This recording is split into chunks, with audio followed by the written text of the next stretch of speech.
ZEE5 ಇರುವಾಗ ನೀವು ನಿಮ್ಮ ನೆಚ್ಚಿನ ಶೋಗಳನ್ನ ಎಂದಿಗೂ ಮಿಸ್ ಮಾಡಿಕೊಳ್ಳುವುದಿಲ್ಲ. ಅದು ಸಂಪೂರ್ಣ ಉಚಿತವಾಗಿ. ಮಾವ ಬಾ ಮಾವ ಇಲ್ಲಿ ಬಾ ಇಲ್ಲಿ ಮಾವ ನೋಡಿ ಇವ್ರು ಯಾರು ಗೊತ್ತಾ? ಸಿದ್ಧಾರ್ಥ ತಂದೆ. ಸಿದ್ಧಾರ್ಥ ಮೋಸ್ಕಾರ ಅಂತೆ, ಸರಿ ಇಲ್ವಂತೆ, ಅವ್ನು ಬೇಕು ಅಂತಾರೆ ನಾನು ಮದುವೆ ಆಗ್ಲಿಲ್ವಂತೆ ಮಾವ. ಒಬ್ಬ ಅಪ್ಪ ಹಾಕಿ ನನ್ನ ಮಗನ ಬಗ್ಗೆ ಈ ತರ ಸುಳ್ಳು ಹೇಳ್ಬೋದ? ಹೇಳು ಮಾವ, ನೀನೆ ಹೇಳು ಮಾವ. ನಿನಗೆ ಸುಳ್ಳು ಹೇಳಿ ನಾನು ಯಾವ ನರ್ಕಕ್ಕೆ ಹೋಗ್ಲಮ್ಮ. ನಾನು ಹೇಳೋದೆಲ್ಲ ಸತ್ಯ. ಅವನು ನಿನ್ನ ಪ್ರೀತಿನ ದುಡ್ಡುಗೋಸ್ಕರ ಮಾರ್ಕೊಂಡಿದ್ದಾನಮ್ಮ. ನಿನ್ನ ಪ್ರೀತಿಗೆ ಬೆಲೆ ಕಟ್ಟಿ ದುಡ್ಡು ತಗೊಂಡು ಮನೆ ಬಿಟ್ಟು ಓಡೋದ್ನಮ್ಮ. ಅದನ್ನು ಮಾತ್ರ ನಾನು ಯಾವತ್ತೂ ಕ್ಷಮಿಸಲ್ಲ. ಸಿದ್ಧಾರ್ಥ ಅವರು ದುಡ್ಡಿಸ್ಕೊಂಡು ಓಡೋದ್ರ?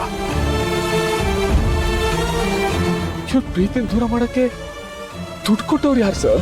ಪ್ರೀತಿಸೋರು ಇಬ್ರೆ. ಅವ್ರನ್ನ ದೂರ ಮಾಡಕ್ಕೆ 100 ಜನ ಕಾಯ್ತಿರ್ತಾರೆ. ಆರು ಪ್ರೀತಿಗೆ ಬೆಲೆ ಕಟ್ಟಿದ್ದು ಇವರ ಅಣ್ಣ ಪರಶುರಾಮ.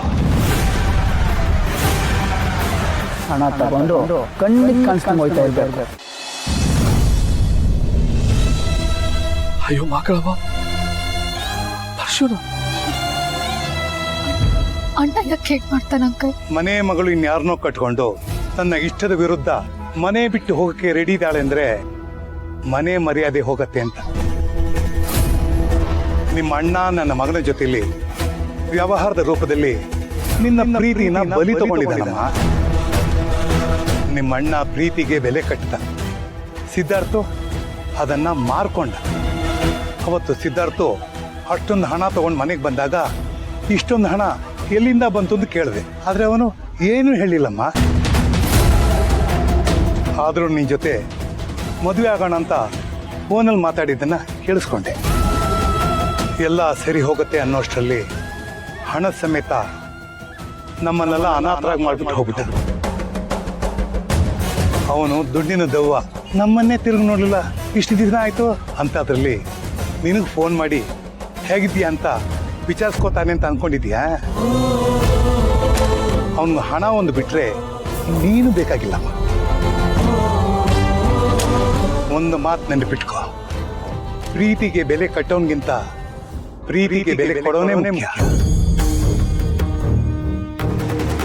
ಅವನ್ನ ಮರ್ತು ಬಿಡಮ್ಮ. ಹಗಲು ರಾತ್ರಿ ಕಷ್ಟಪಟ್ಟು ಅವನು ಆಸೆ ಇಟ್ಕೊಂಡಿದ್ದ ಅಂತ ಎಲ್ಲ ಶಕ್ತಿನೂ ಮೀರಿ ಅವನ್ನ ಡಾಕ್ಟರ್ ಮಾಡ್ತಿದ್ದಕ್ಕೆ ಇವತ್ತು ನಮ್ಮನ್ನ ಬಿಟ್ಟು ಹೋಗಿದ್ದಾನೆ. ಇದ್ದವನೊಬ್ಬ ಹಣದ ಆಸೆ ಮುಂದೆ ಹೆತ್ತವರು ಅನಾಥರಾಗ್ಬಿಟ್ರಮ್ಮ. ಈ ವಯಸ್ಸಲ್ಲಿ ನಮ್ಮನ್ನು ಯಾರ ಥರ ನೋಡ್ಕೋತಾರೆ? ಇಂಥ ಮಗ, ಇಂಥ ಗಂಡ ಯಾರಿಗೂ ಬೇಡಮ್ಮ, ಯಾರಿಗೂ ಬೇಡ. ನೋಡಮ್ಮ, ಜಗತ್ತಲ್ಲಿ ಏನೇ ಕಳ್ಕೊಂಡ್ರು ದುಃಖ ಪಡಬಾರ್ದು. ಯಾಕೆಂದ್ರೆ ನಮಗಿಂತ ಮೀರಿದ್ದು ಆ ಭಗವಂತನ ಗೊತ್ತಿರುತ್ತೆ. ಯಾವುದೋ ಕಾರಣ ಇಲ್ಲದೆ ಅವನು ನಮ್ಮಿಂದ ಕಿತ್ಕೊಳ್ಳಲ್ಲ. ಇವಾಗ ಕಿತ್ಕೊಂಡಿದ್ದಾನೆ ಅಂದ್ರೆ ಅದಕ್ಕೊಂದು ಬಲವಾದ ಕಾರಣ ಇರುತ್ತೆ. ನಿನ್ನ ಜೀವನದಿಂದ ಆ ಪಾಪಿ ಹೋಗಿದ್ದಾನೆ ಅಂದ್ರೆ ನಿನ್ನ ಜೀವನ ತುಂಬಾ ಚೆನ್ನಾಗಿರುತ್ತೆ ಅಂತ ಅರ್ಥ. ಡಾಕ್ಟ್ರು ಜೀವ ಉಳಿಸೋರಾಗ್ಬೇಕೇ ಹೊರತು ರಕ್ತ ಹೀರೋ ಪಾಪಿಗಳಾಗಬಾರ್ದು. ಅವನು ಇನ್ನೊಬ್ರು ಜೀವ ಹಿಂದಕ್ಕೆ ಹೊರಟಿರೋ ಪಾಪಿ ಕಣಮ್ಮ. ಹೆತ್ತವರಾಗಿ ಇಷ್ಟೇ ಇವನು ಅಂತ ನಾವೇ ಬಿಟ್ಬಿಟ್ಟಿದೀವಿ ಅವನ್ನ. ನೀನ್ ಯಾಕಮ್ಮ ಇನ್ನು ಮನಸ್ಸಲ್ಲಿ ಇಟ್ಕೊಂಡಿದೀಯಾ? ಪಾರ್ವತಿ, ನಾನೇನು ಬರ್ತೀನಿ. ಒಳ್ಳೆಯದೇ.